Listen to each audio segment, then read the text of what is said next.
Remember couch co-op, going over to your friend's house in the cul-de-sac, having a great time, spending Saturday night, waking up and playing video games the entire night, maybe watching Toonami, watching Samurai Champloo, Trigun, Inuyasha, not even knowing what anime was back in the day, but you felt that camaraderie because you were playing those fun couch co-op games. Now, you're busy. You got work, you got things to do, you got dreams, jobs, slop, nonsense, and you have lost the ability to play those co-op games because every game has some pre-tingent thing. It's always competitive, nonsense, ranked, gaming, you're mad, Fortnite, something of that variety, and you haven't found those games that actually make you feel as though you can have a co-op experience. Now, I was adverse to these at first.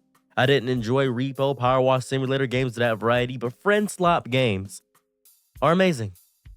They're chaotic digital campfires where every button is less about mastery. It's more about the shared confusion. Remember Gang Beast? Remember those old games back in the day? Don't Starve Together was a fun co-op game, but it had too many tasks. Too much task-oriented. Repo, even if you fail, you're having fun. Phasmophobia, even if you fail, you're having fun. It's about the fun hilarity of doing something stupid and laughing when you're not supposed to. They're outstanding because they remind us joy is rarely found in precision. There's no precision in joy. It's always found in the air of things. You think Reese's just happened because some guy thought chocolate and peanut butter taste good together? No, he accidentally discovered that. Who knows? It's miscommunication. It's the bumbling around that makes you laugh so hard you feel your ribs like cracked drums, keeping time with the absurdity of being alive. That's what it is. Games don't need to be balanced. They don't need to be elegant. They don't even need to be respected. Because by all means, I don't respect these games. But when I want to play with my friends, well, I'll load up TCG Card Simulator and we'll run a shop together. I'll load up Supermarket Simulator. I'll play Repo with my boys because it's not stressful. They don't need anything of that variety. They just need to exist long enough for you and a friend to scream at each other over the bread and bread simulator. That's what it is. Doesn't want to enter the toaster correctly. We mess up in a match and plate up. Our fumbling characters gobbling around. That's the fun of it. All of this is a grand declaration about the human existence. Because by all means, we need this. To me, what makes them amazing is their refusal to bow to the tyrannical idea that games must be good to be good. Let me explain what I mean by that. There's no clear design. There's no masterful storytelling. They lean into broken mechanics, janky physics, and genuine comedic nonsense until the very boundaries of what's fun dissolves. Very Fall Guys in that variety. There's no bigger objective to a lot of these games. You make the objectives, very sandbox in that way. When your friend's character bugs out and flies across the screen like a big, just ragdolling everywhere, and you aren't just witnessing a glitch. You're watching a kind of anti-art unfold. An accidental ballet where imperfection is the entire point. Friendslop games are like mirrors with cracks on purpose, showing you how fragile and how silly seriousness is. Because while we chase achievements and grind for perfect builds with serious titles, Call of Duty, all that jazz, these sloppy, unpredictable playgrounds say, hey, what if winning was just having a good time with your boys, huh? What if failure was victory? And it sticks. All these games, peak, only up, the fun of it, it's fun. It's the punchline. The spark that binds you together in the game is the absurdity of it all. I used to be a prolific hater of Friendslop games, but then I realized slop isn't always bad because I'm a pig and I want to play in the playpen. These games are outstanding because they destroy ego. No one walks away from Gangbusters or Goose Game or even Crab Game feeling like they won something. No one scribbles epic poems about how their perfect parry timing was amazing, and no one uploads the highlight reels of their precision inputs. No one does that. What gets remembered is the stumbling, the screaming, the ridiculous improvised slapstick. I didn't even know what Repo was about. I just saw a little small clip of a guy singing, my love, my love, my love, my love, my love. And I was thinking to myself, wow, what are these guys? I don't even know what this game's about. I had no clue what the game was about. But isn't that the closest thing to the truth of fun? Friendship, what the human existence is all about, that we are clumsy bodies in a clumsy world, colliding until something unexpectedly beautiful shakes loose. They matter because they strip away the illusion of control. Most of life is already a Friendslop game. You wake up with plans, the universe lags, someone knocks coffee onto your shirt, and you rag down the metaphorical staircase of your day until you're laughing or crying or both. These games just make that metaphor literal. And in doing so, they teach you how to dance in the chaos instead of fighting it. They're amazing because they weaponize unpredictability. In a way, it almost feels sacrilegious. Am I looking for the word? Is the word I'm looking for sacrilegious? Holy? Is it sacrilege? I think I'm looking for holy. I think I'm looking for the word holy. It feels holy. A good friend game is like Chaos Theory, wearing a clown nose. It's fun. It says every micro movement, every accidental sub can spiral into an outcome you'll never predict. That's funny. It's terrifying and beautiful all at once. You could try to control it, but your joystick is only half yours because the other half belongs to fate or your friend that might mess you up because he himself is messing up the game. And you're not even trying to master the clumsy inputs. You're just trying to figure out the physics engine. And that's the game. There are so many competitive games out there that try to turn games into this rank grind where you're getting mad at people and you're getting stressed about it. But obviously in these Friendslop games, Played Up, Overcooked, Repo, even Schedule 1, you're trying to win. But when your friend flubs and messes up in the funniest way imagining, you don't really care about victory. You guys are playing Schedule 1. You're selling Gooplegomp to people. You're selling a Slipple. You're selling a Gimpy Gimp. That's what you're selling. You're selling that booger sugar. You're having a fun time doing it too. It's outstanding. You got different strands of the Gooplegomp. It's amazing. You're having a great time. I'm wiping my nose right now. That was me wiping my nose. Boom. Bada bing. That's what happens. Winning becomes irrelevant compared to the collective act of witnessing ridiculousness together. And I think that's more profound than games even dare to be. They're amazing because they don't chase immortality. They chase immediacy. Nobody plays Human Fall Flat for legacy or esports glory. You play it to feel alive in that exact second, to laugh with someone whose face is red and whose voice is cracking, and then you let that memory dissolve like smoke. Because the point was never permanence. It wasn't to stay forever. It was presence. It doesn't matter if 1,000 people are playing or 5 people are playing. The point of the game is to enjoy with friends. That's it. That's all that matters with it.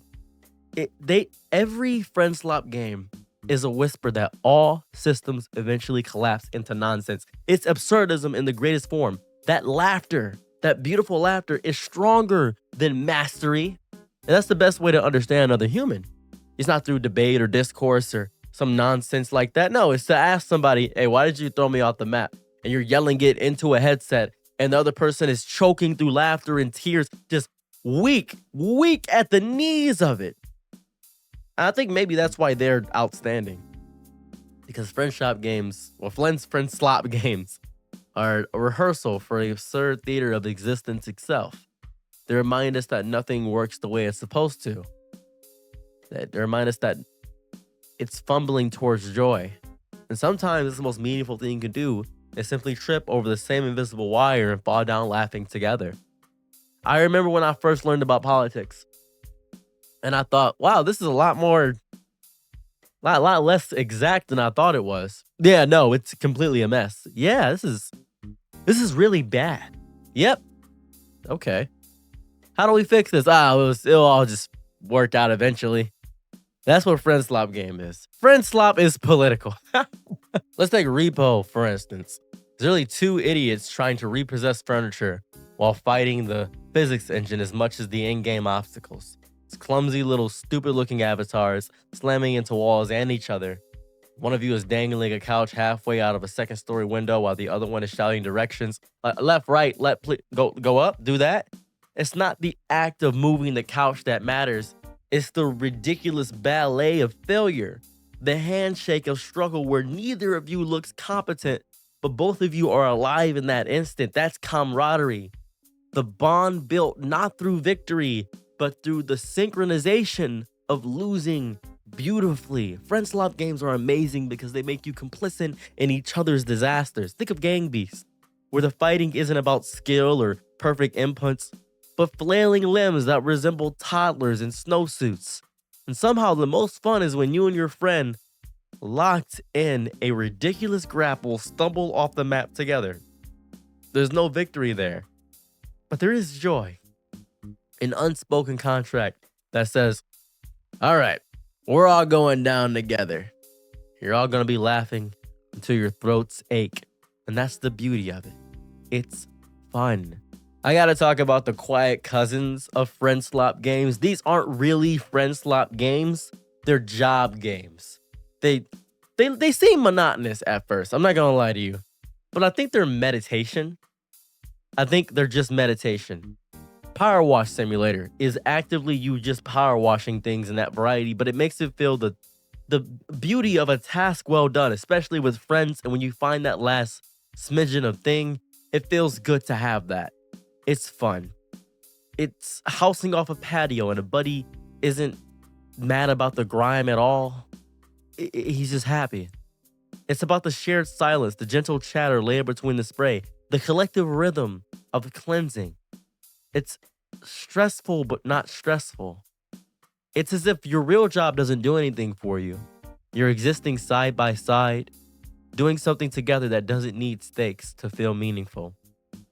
Job simulator, TCG card simulator, you feel as though you're actually making progress in a business in a world that makes you feel like you're not making progress of your own. It becomes more than because you're performing the task with someone else. You're bumbling with another person who's equally incompetent at pouring digital coffee without knocking over the entire counter. And when your incompetence collides into theirs, you don't feel irritation, you feel kinship. It's a kind of primal bond that comes from mutual failure turned into shared delight. Camaraderie in these games works differently than in competitive esports or raid-based MMOs because it's not about orchestrated teamwork or precision. It's about the mess. About learning to sync your laughter with someone else's as everything goes off the rails. Moving out, for example, doesn't need you to carry that refrigerator efficiently. It needs you and your friend to wedge it halfway through the door, yell about it, throw it onto the street, and celebrate, we did it, even if the refrigerator is broken. You did it. You've completed the task. We just need to get it in the van. We're done it. I think the true power of Friendslop games is that they rewrite the narrative of friendship. It's the bonds, the failure. You don't remember the time you finished a job perfectly and overcooked. You remember those kitchen fires, the plates sliding off the counters, the screaming about onions, the way you somehow still deliver food while the restaurant looked like an apocalypse and you don't gotta clean everything. Oh, it's fun. This is camaraderie. This is kinship. This is brotherhood, sisterhood, humanhood in its purest form. And isn't that what makes them beautiful? You are a clown. You're not a hero. You're not a legend. You're a laborer. You're a fool. You're a janitor. Repo man. You're a chef. All in that role. They remind you that being a fool together is the strongest kind of love language because only in foolishness do we strip away ego. Only in foolishness do we meet each other at the raw, honest level where connection grows without armor. Even the single-player job sims games, they sneak into that territory because watching or sharing them becomes communal too. Someone streams House Flipper and suddenly everybody's just bonding over flipping a house. Watching a stranger paint a digital bathroom. Watching me play Power Wash Simulator just to have fun. It's slow, it's meticulous, but it's oddly soothing. And you all breathe out together. I don't know why I've recently enjoyed watching TCG Card Simulator. I don't know why that is. I don't know. The Card Shop Simulator just feels fun. Even Supermarket Simulator, stocking the shelves, it feels efficient. I think it's just because it's ridiculous and real. I think it's the presence within the game that makes it feel good. When I say Friendslop, when I say Friendslop games entail camaraderie, I mean they are digital proof that the point of play has never been about winning. It's about playing, failing together, screaming together, having a tandem of nonsense. You got frying pans and hoses and couches and busted physics. Life is not a single player campaign. It's a co-op mess.